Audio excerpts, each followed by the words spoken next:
नमस्कार। कैसे हैं आप लोग?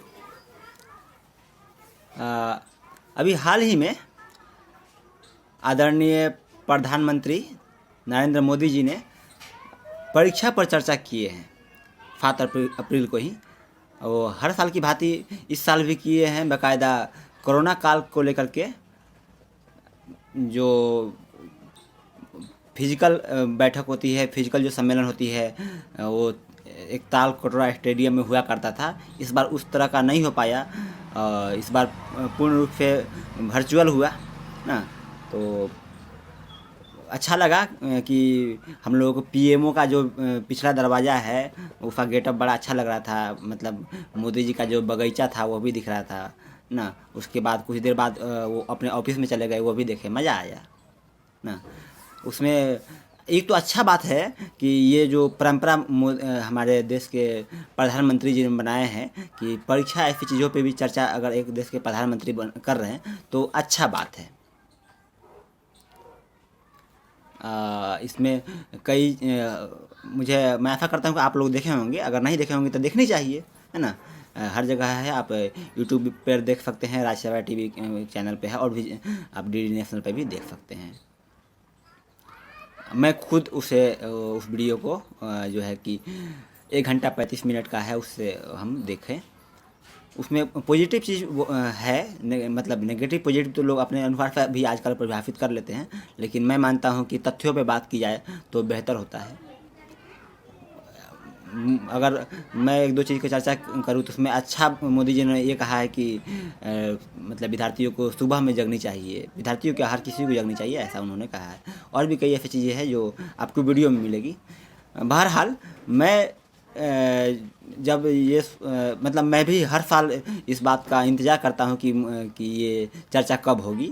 तो हर साल फरवरी महीने में हो जाती है। इस बार कोरोना को लेकर के परीक्षा बहुत देर से हुई, तो होने की जो डेट आई है इसलिए कुछ राज्यों की परीक्षा हो गई, कुछ राज्यों का अभी होगी, या उसके बाद सीबीएसई का 8 मई से पेपर शुरू होने वाला है।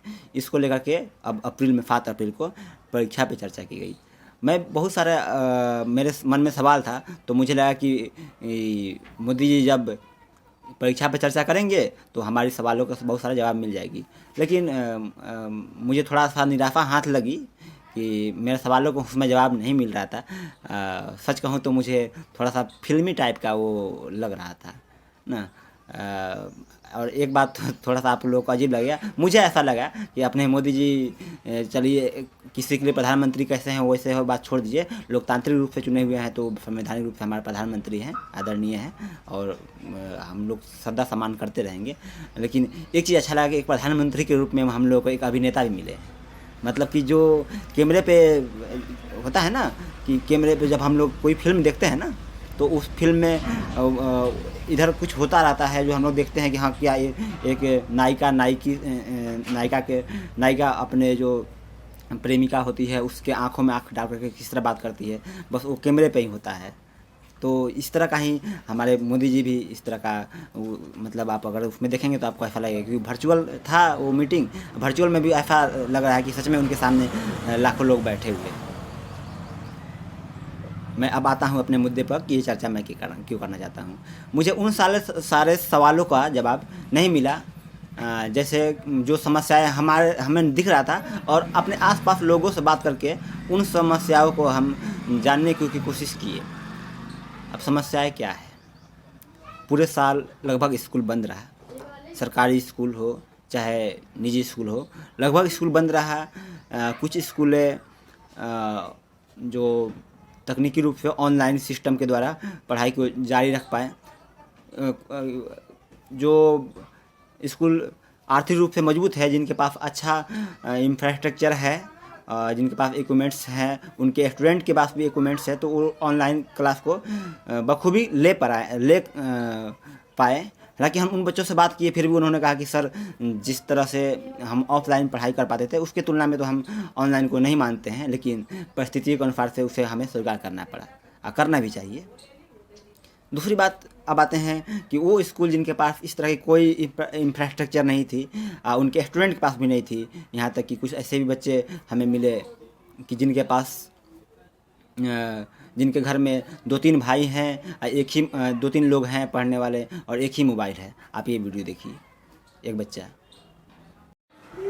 नमस्कार आदरणीय प्रधानमंत्री जी, मैं क्लास 8th का बालक हूं और मेरी समस्या है कि लॉकडाउन पूरे साल लॉकडाउन में कोरोना काल के कारण मैं पढ़ाई नहीं कर पाया था। मेरे घर में एक ही मोबाइल है और हम 3-4 भाई हैं और उसी के कारण मैं पूरी साल अपनी पढ़ाई नहीं ले पाया था, इसलिए मैं परीक्षा के लिए तैयार नहीं।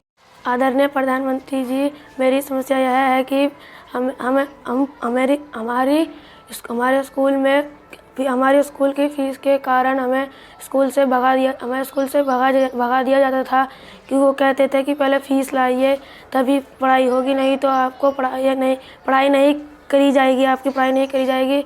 हम ऑनलाइन क्लासेस लेने वाले थे, तभी हमारे घर में एक ही फ़ोन था, इसलिए हम 2 भाई थे, इसलिए एक ही फ़ोन था, इसलिए हमारे 2 भाई थे, इसलिए हमारे मम्मी पापा फ़ोन ले आते थे, इसलिए हमारी ऑनलाइन क्लासेस नहीं हुई। उसके बाद देखिए आपने इस वीडियो में कि बच्चा खुद बोल रहा है कि हम लोग 3-4 भाई हैं और कभी मम्मी पापा मोबाइल लेके चले जाते हैं तो फिर कैसे हम लोग कर पाएँ। उसके बाद ऑनलाइन पढ़ाई इस तरह का नहीं हो पाई। अब दूसरी समस्या ये है कि NCERT किताब की। पहले आप इस बच्चा का, इस एक स्टूडेंट का दुखड़ा सुनिए। आदरणीय प्रधानमंत्री जी, आपसे मुझे यही निवेदन है कि परीक्षा के NCERT बुक हमें पूरी साल नहीं मिली और इसके कारण हम परीक्षा के लिए तैयार नहीं हैं। अब देखिए, ये बच्चा खुद बोल रहा है कि पूरे साल में इसे NCERT बुक किताब उपलब्ध नहीं हो पाई। मैं व्यक्तिगत रूप से मैं खुद कहता हूँ कि मैं भी उस समय जब पिछले साल जुलाई अगस्त के आसपास किताब हम खोजे, अपने आसपास के जो पुस्तकालय होती है वहाँ पर नहीं मिला। 1-2 लोगों से बात हुई तो बोले कि किताब तो मिल जाएगा लेकिन जो है कि आपका दाम ज़्यादा लगेगा। अब सोचिए, NCERT बुक किताब ही तो थी हमारे लिए जो कि हम लोग दाम पर ख़रीदते थे। अब वो भी वो हालत हो गई कि जिस स्थिति में लोगों की जॉब जा चुकी है और अपने बच्चों को NCERT किताब भी दे करके ख़रीद कर नहीं दे सकते हैं कि बच्चा स्वाध्ययन भी कर पाए। तो ये भी हमारे पास प्रॉब्लम थी। इसकी भी चर्चा हमारे माननीय प्रधानमंत्री जी ने नहीं किए।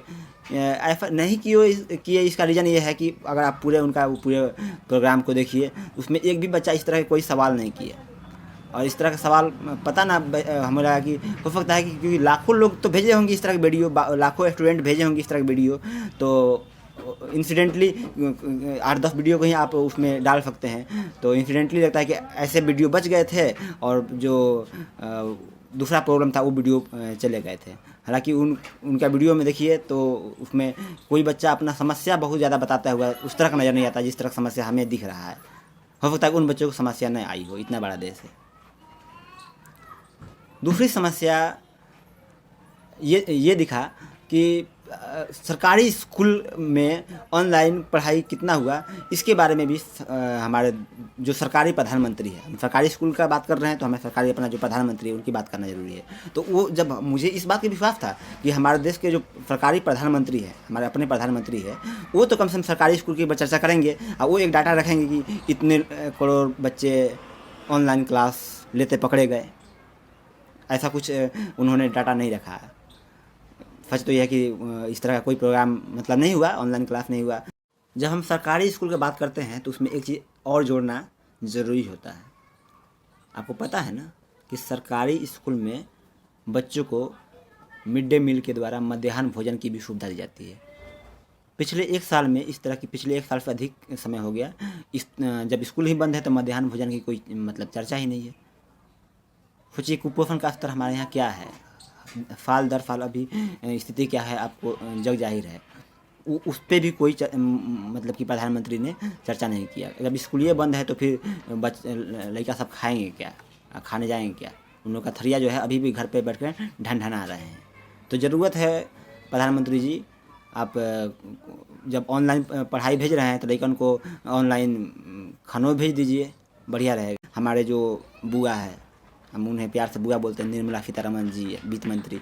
उन्होंने, मुझे याद है पिछले साल मई जून के आसपास उन्होंने एक कॉन्फ्रेंस में कही थी कि अब 10 पहली क्लास से लेकर के 12वीं क्लास तक के बच्चों के लिए टीवी जो होती है ना, उस पर सभी क्लास का क्लास वाइज ऑनलाइन क्लास पे चलाया जाएगा।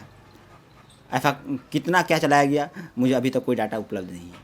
हम सर्च किए, ऐसा कुछ दिखा नहीं। हमारे घर पे भी टीवी सेट है, हम सर्च किए, ऐसा कुछ नहीं मिला। हाँ, मेरे डीडी बिहार पर कुछ क्लासें मुझे हम देखे, उस पर बिहार बोर्ड के लिए चलाई जा रही थी कुछ क्लासों के लिए। ये सारी समस्याएं हैं। माननीय प्रधानमंत्री जी नमस्कार। मैं कक्षा 10 का छात्र इस साल बोर्ड परीक्षा में एग्ज़ाम देने वाला हूं, लेकिन मेरी पढ़ाई जो है अच्छी तरह से नहीं हो पाई। लॉकडाउन के चलते स्कूल काफ़ी समय तक बंद रहे। ऑनलाइन क्लासेस भी दी गई, लेकिन उनमें कभी नेटवर्क की प्रॉब्लम, तो कभी जो एप्लीकेशंस हैं जिनके द्वारा ऑनलाइन क्लासेस दी जा रही थी उनमें कभी आवाज़ कट के आ रही है, कुछ साफ नहीं आ रहा है, जिस कारण मेरी पढ़ाई जो अच्छी तरह से नहीं हो पाई और काफ़ी चीज़ें हैं जो नहीं हो पाई पढ़ाई के लेकर। तो इस मामले में अभी परीक्षा के लिए पूरी तरह तैयार नहीं हूँ। माननीय प्रधानमंत्री जी नमस्कार। मैं कक्षा 9वीं का छात्र हूँ। मेरी पढ़ाई के कारण कई सारी रुकावटें आई हैं। जैसे पहली, मेरे स्कूल फीस के कारण मेरी पढ़ाई रोकी गई है, और दूसरी, मेरी ऑनलाइन क्लासेस में कई तरह की रुकावटें आई हैं, जैसे साफ न दिखना, आवाज़ कट के आना, इसी तरह की। धन्यवाद। उसके बाद कुछ लोग कुछ अभिभावक, कुछ बच्चे भी हमको ये समस्या बताएं। हम अपने आसपास में भी देखे कि जो स्कूल हैं वो बच्चे तो स्कूल जा नहीं रहे हैं, लेकिन फिर भी स्कूल वाले जो उनका मासिक शुल्क है उसके लिए दबाव बना रहे हैं। और कई बच्चे से भी शिकायत की कि अगर हम फीस नहीं देते, आप फीस नहीं दिए तो मुझे क्लास तो चलता नहीं था, ऑनलाइन क्लास भी हमको लेने से मना कर दिया गया। इस तरह की परेशानी आई। स्कूल में जो प्राइवेट स्कूल होते हैं, आपको पता है कि 8वीं क्लास तक का प्राइवेट स्कूल के किताब प्राइवेट ही होते हैं, तो उसके लिए भी उनके पास उतने पैसे नहीं थे, वो पूरे साल किताब नहीं ले पाए। तो मैं कहता हूँ, जब बच्चे पढ़े ही नहीं ढंग से, ऑनलाइन क्लास ले ही नहीं पाए हमारे देश के एक बड़े तबके के बच्चे, उसमें मैं इंक्लूड करना चाहता हूँ सरकारी स्कूल के बच्चे, जो पब्लिक स्कूल के बच्चे हैं तो होते हैं, जो लोअर पब्लिक स्कूल होता है, उसके बाद जो मिडिल पब्लिक स्कूल होता है, उनके बच्चे। हम उन जो बड़े बड़े स्कूल है उनकी बात मैं नहीं कर रहा हूँ, क्योंकि सीधी बात है, स्वाभाविक सी बात है कि उन बच्चों के पास भी इनको में मतलब कि वो उपकरण थी और उनके स्कूल में भी थी, तो वो काफ़ी हद तक ऑनलाइन शिक्षा को ग्रहण करके वो अपने परीक्षा के लिए अपने आप को काबिल बना पाए हैं। लेकिन ये जो बच्चे अब इधर बच गए, ये किसी रूप में परीक्षा के लिए तैयार नहीं है। मैं खुद जब बच्चे को एक दोस्त के रूप में पूछता हूँ तो वो लोग अपने समस्या को बयां करते हैं। आप इस वीडियो में देखिए।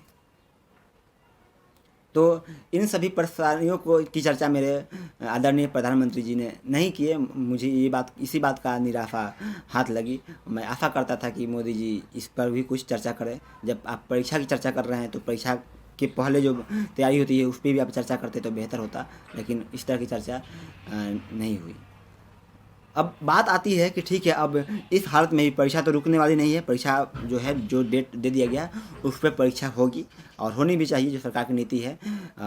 क्योंकि जब सरकारी हक में होते हैं वो सारे अपना एक सिस्टम है, उसके अनुसार से नीति बनाते हैं, और उसमें कोई ऐसे आम लोग तो बैठते नहीं हैं। हमारे बड़े बड़े जो IAS अफसर होते हैं, जो सिविल सेवक होते हैं, वो एक नियम कायदा कानून बनाते हैं, उसके अनुसार से सिस्टम चलता है। तो ठीक है, टाइम पर परीक्षा होनी चाहिए।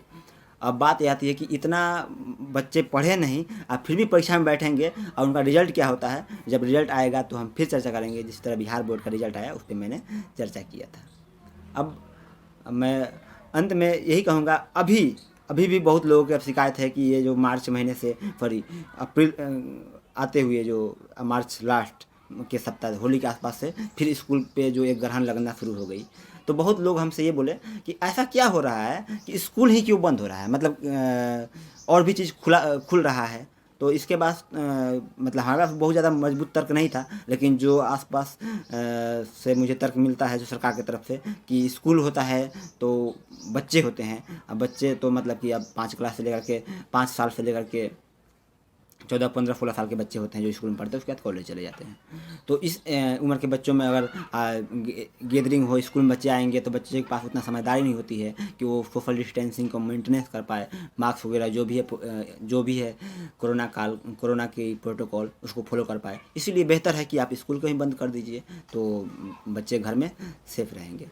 अब सवाल उठती है कि हम पिछले 1 साल वो किए, बंद किए, तो बच्चों को अगर शिक्षा नहीं गढ़ पाए, शिक्षा नहीं ले पाए। अच्छा बात है हमारे मोदी जी ने उस परीक्षा की चर्चा में कहा है कि देखिए ये तो बच्चों के लिए एक इस दीवार में एक ईंट निकालने के बराबर है कि 1 साल उनका एक बर्बाद हो चुका है, तो उनके एक नींव से एक ईंट निकल गई है। तो सोच लीजिए कि अगर दीवार के एक ईंट निकल जाती है तो उस दीवार को कभी भी गिरने की चांसेस होती है। उन्होंने इशारा किया है और मैं भी इस बात से सहमत हूँ। तो सोचिए किस तरह की बच्चे की अब रीढ़ बनेगी, और आने वाले समय में भी उस तरह के कोई निकट भविष्य में मुझे नहीं दिख रहा है कि कुछ ऐसा होने वाला है कि स्कूल खुले ना खुले।